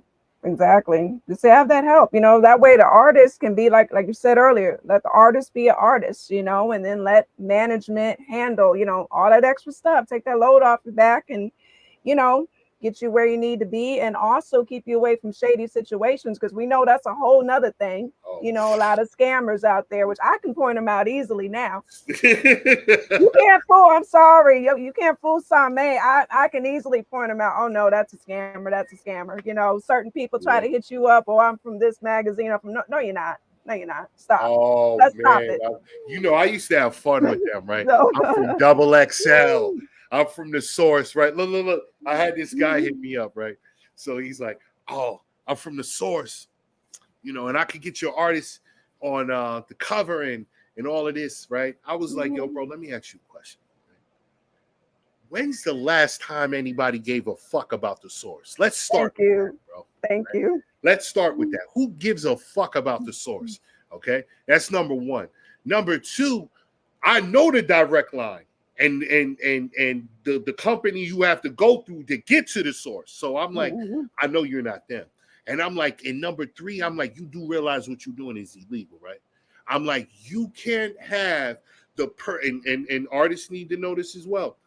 If somebody is hitting you from Double XL or they're hitting you from The Source or any other fabricated ass magazine they're making up, right? And they're like, yeah, I wanted to do an article on you. A magazine or the writer of the article cannot solicit an artist to be in their magazine. It does not work that way. Nope, they cannot. They cannot. So that's illegal, bro. They cannot do that. So nope. No. I have fun with them. I'm like, so how much are you talking about? And it's like, oh, well, you want front page? I could do it for 60. I'm like, 60? I'm like, all right, bro, how about this? What would you do for me for 400? Huh? Mm-hmm. Yeah. 400. Oh, yeah, well, Coach, we could do a lot. I could give you 10 covers. Can you give me 20 for 450? 20 for 450, we could do that, Coach. Here's my Cash App, right? And after they send that Cash App, and I'm like, report. I'm reporting your goofy ass. That's what I'm doing. I'm fucking up your Cash App. I'm fucking up your IG. Why? Here's another thing. Somebody hits you up. You want to click them little dots over there in the window next to their shit, and there's going to be a menu that drops down. It's going to say about this account. Yep.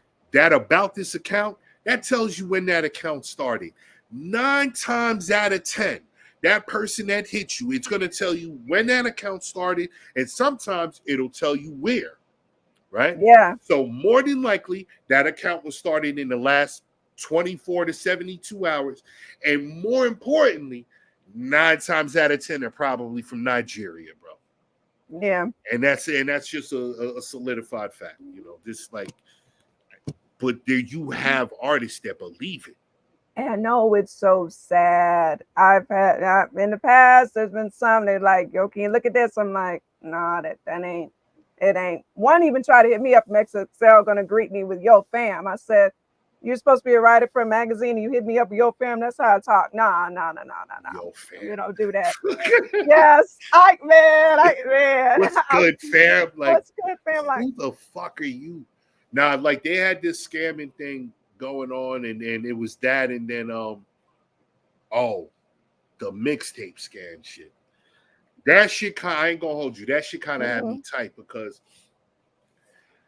so they had a lottery, and this is the craziest thing I heard, because these artists are fucked up because they knew it was happening. They acting like they didn't. I had nothing to do with that.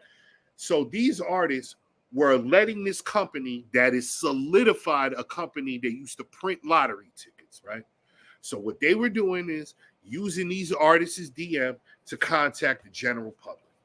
We're doing this mixtape for $300 to $500.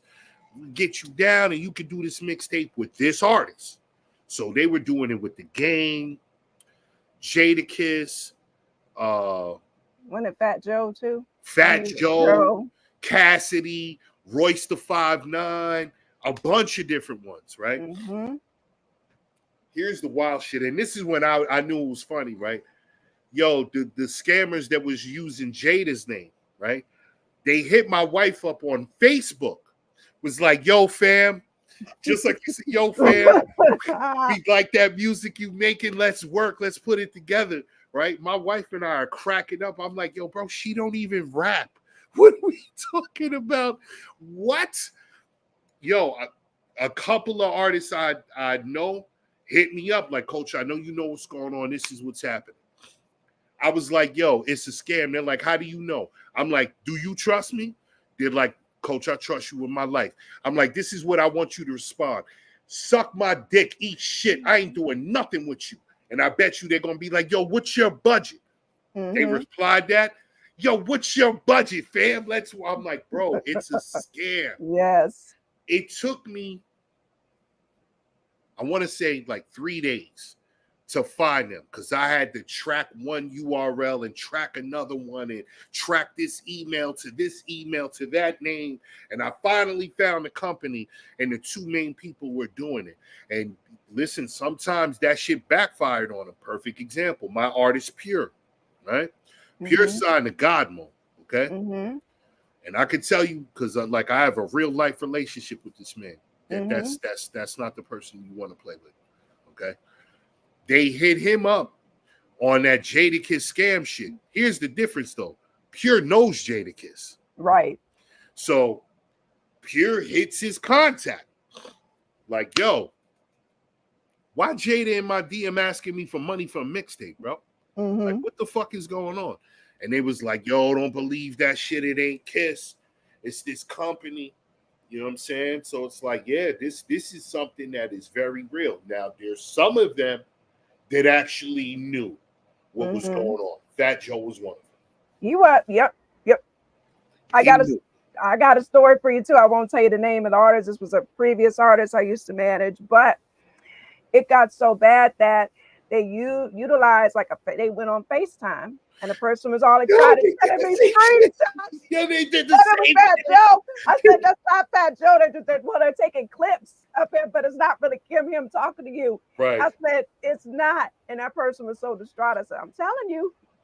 I don't know how they did it. Yo, that happened to my artist. He called me. He was like, yo, Fat Joe just hit me up. I was like, it ain't him. They're like, Coach, he hit me on FaceTime. I'm like, bro, I don't care if you told me he knocked on your door. It was not him. I'm telling you that. I'm like, number one, right? I said, don't think with your ego. Don't think with because it was like what you saying. I'm not dope enough for Fat Joe to hit me up. I'm like, no, what I'm saying to you is that Fat Joe is doing nothing but $1 million records. Are you a $1 million artist?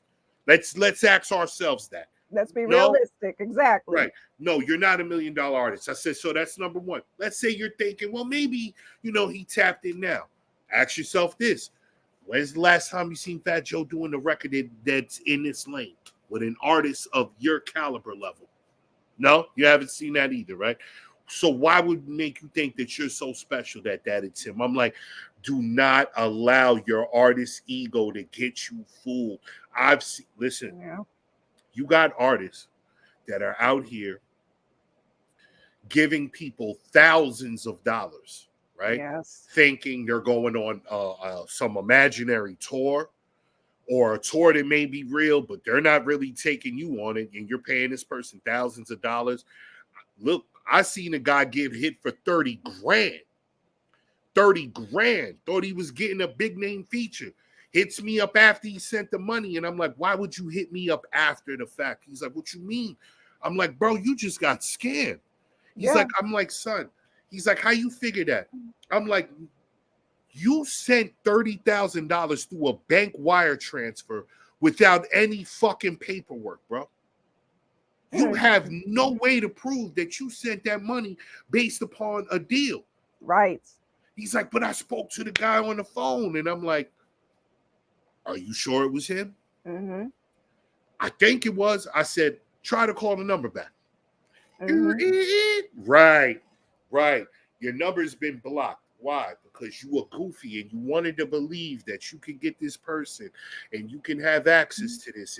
And yes, I'm that dope that this person wants to be on my album and they want me to work with them. They believe this dumb shit. They believe it. And then, yes, you literally have some of these guys that at one point they might have been someone. Let's just call it that. Yeah. Mm-hmm. And now they're not that person anymore. They're desperado hanging on a thread. Yeah, and these guys are active. They're in somebody's DM like, yo, you know what I'm saying? Let's work. What's your budget look like?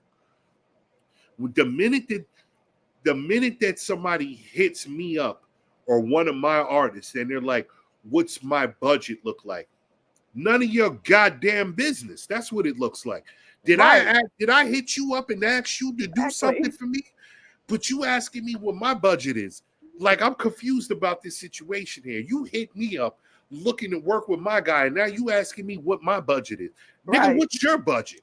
The audacity, they hit me up and ask me, like, no, I didn't reach out to you, and really, to be honest, like, I was having this conversation the other day.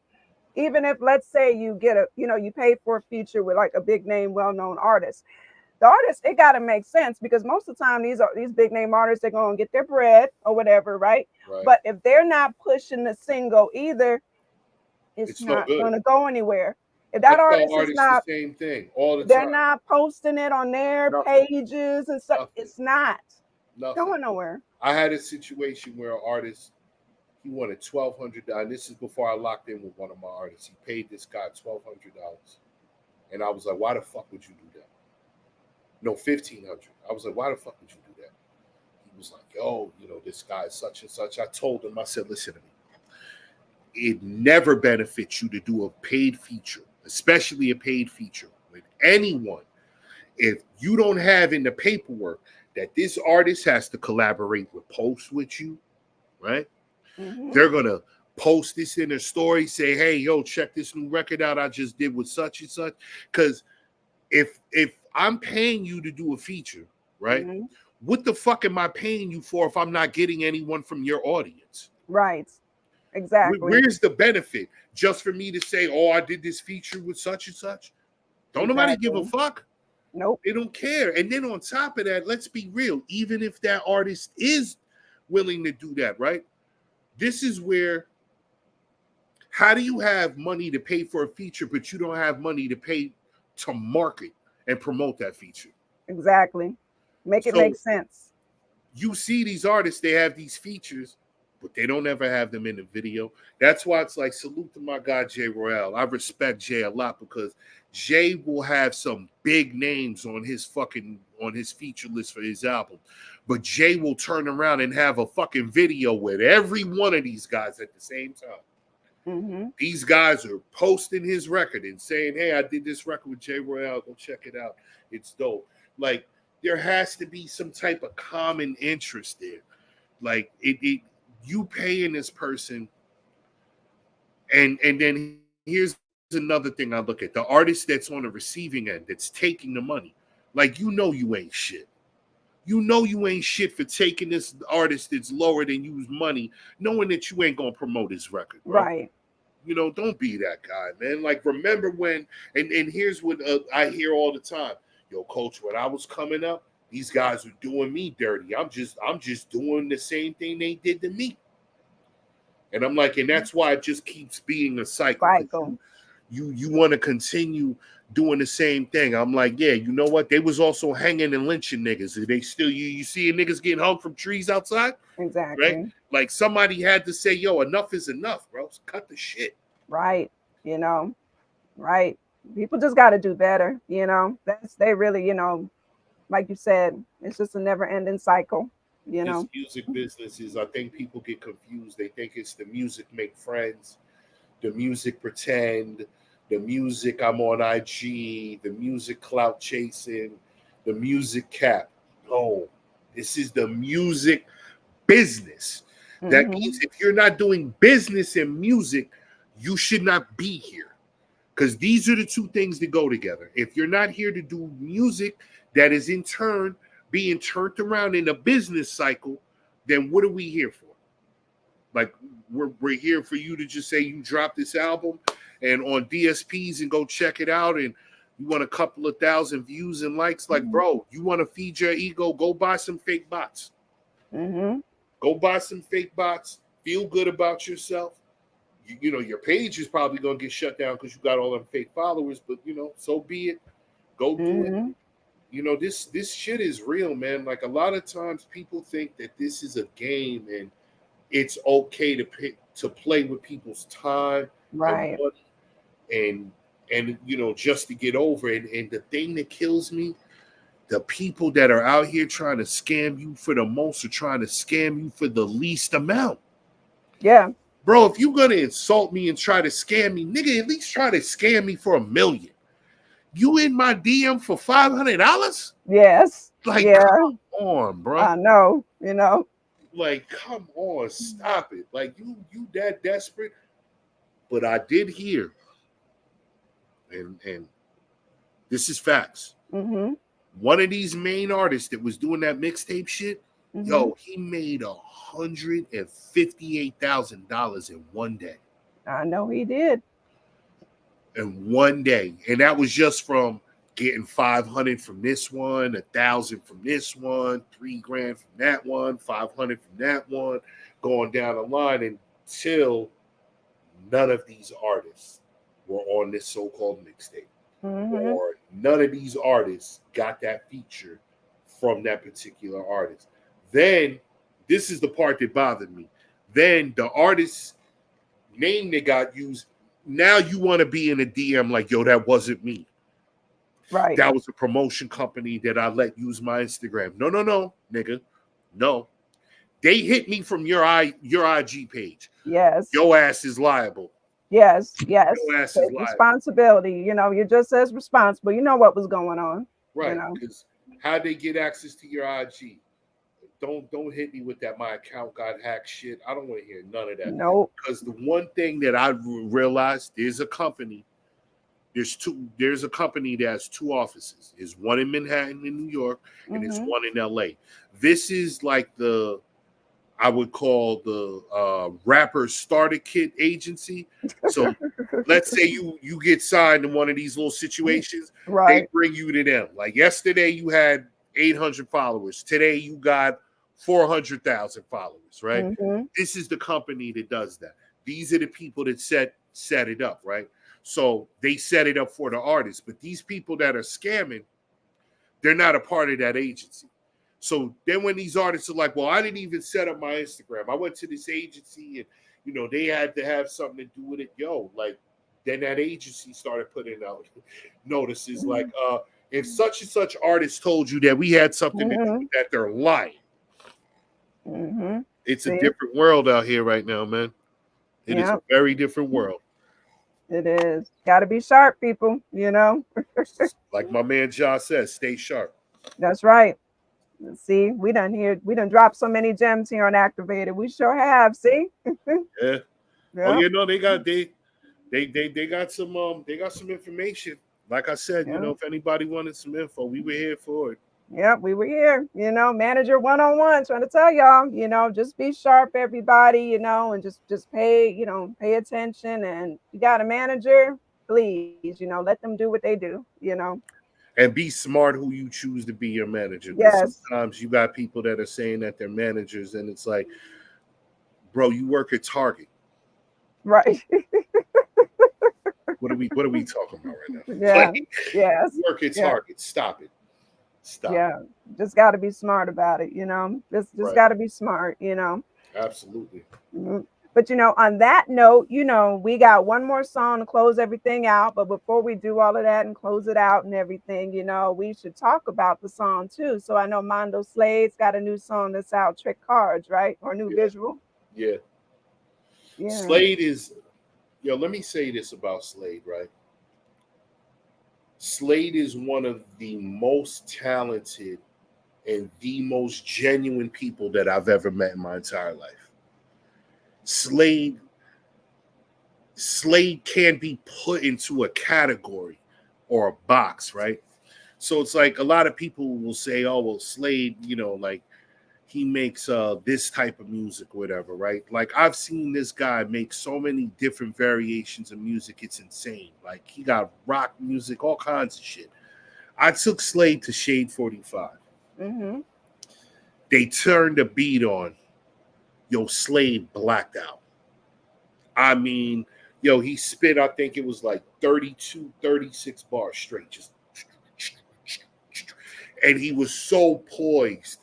He was so relaxed in that chair. Mm-hmm. Like, bro, this is not my first rodeo. That is one of the dopest artists that's going on. He got the record out with Sid Vicious right now. Mm-hmm. You know what I'm saying? Go check that out. Sid Vicious is a well-known and well-respected dude that was in the battle rap scene. He's dope. Slade is moving around, man. He has Slade has an internal team. So you have me for management.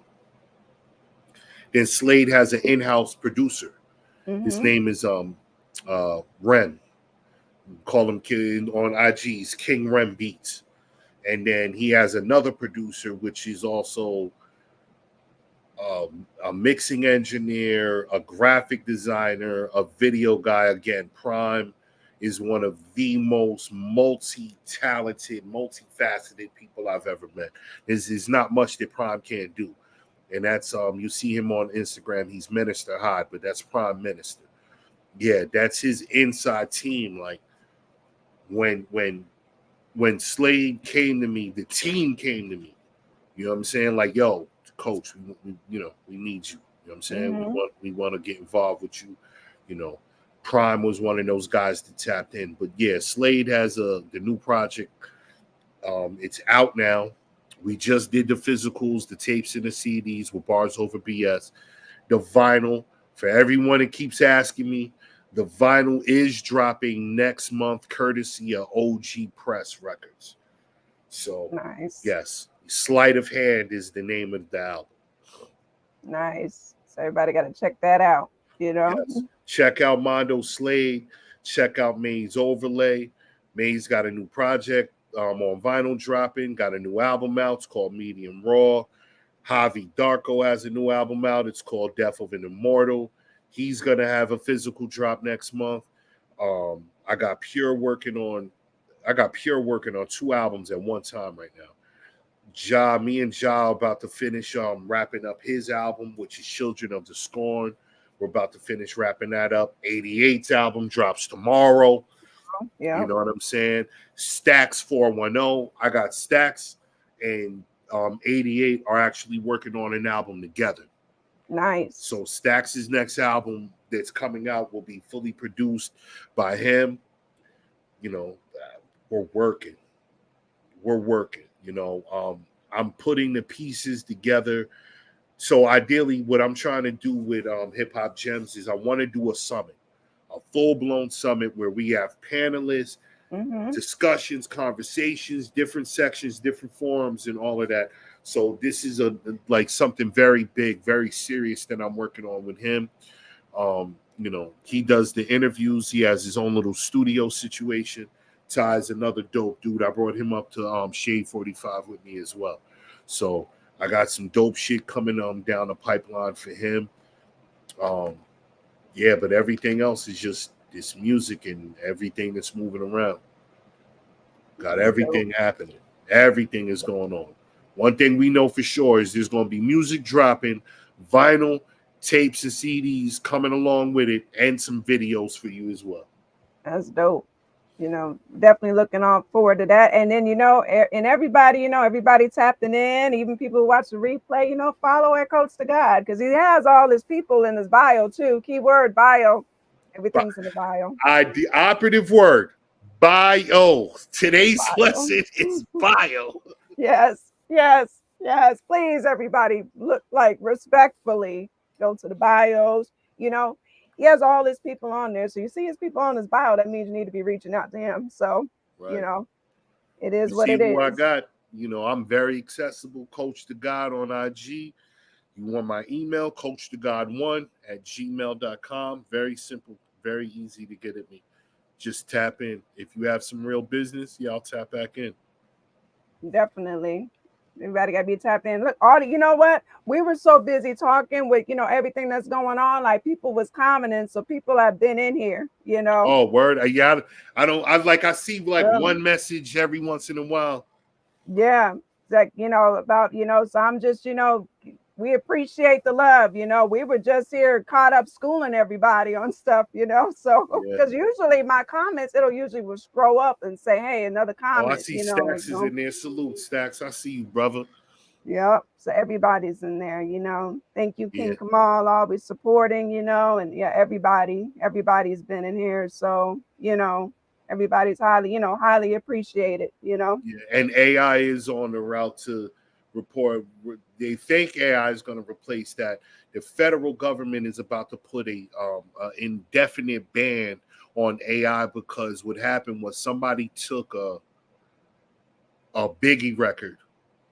No, they took a Nas record and they put the AI version of Biggie on it, and Big's moms got at them. And now they're taking this up the ladder where there was other artists that this is happening to.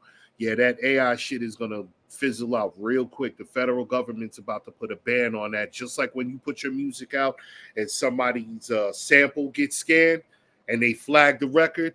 Yeah, you have an AI version of Hove or Kanye West on your joint. It's about to be a wrap for that. So don't go down that rabbit hole. Yes, don't do it. Don't do it. Don't do it, you know. Salute Yep. to Jamil Honesty and Black House Records. Blessings drops tomorrow. Yep. So Blessings drops tomorrow. So yep. At 8 a.m. At 8 a.m. 8 Let's be a.m. specific about that because I don't want people looking for it at midnight. 8 a.m. You waking up, going to work, getting ready to go to work, getting ready for school, whatever it is, tap in. Blessings will be there. Maze Overlays vinyl drops tomorrow, courtesy of Loretta Records. Hey, that's Salute dope. to Observe from since 98. That's dope. You know, I want to salute everybody. You know, thank you, everybody here. You know, I see people, you know, live tapped in. We got a lot of viewers. You know, I appreciate everybody. You know, for listening to this conversation. Hopefully, you guys appreciated the gems we were dropping. You know, and wishing peace and love to everybody. And I got to thank you, you know, Coach to God, for, you know, taking time to come on. Let's get activated. You know, and have this conversation. You know, Absolutely. I appreciate you and I appreciate your peoples and this platform. Thank you so much. oh, you're very, very welcome. So, you know, we're going to close it out, you know, with Mondo Slade, you know, with it, you know, new track that's out, you know, definitely everybody, you know, stay tapped in. But, you know, again, I want to wish everybody peace and love. This has definitely been another dope episode of Let's Get Activated podcast. You know, share the live, share the replay. Let's just keep it going. Peace. Peace.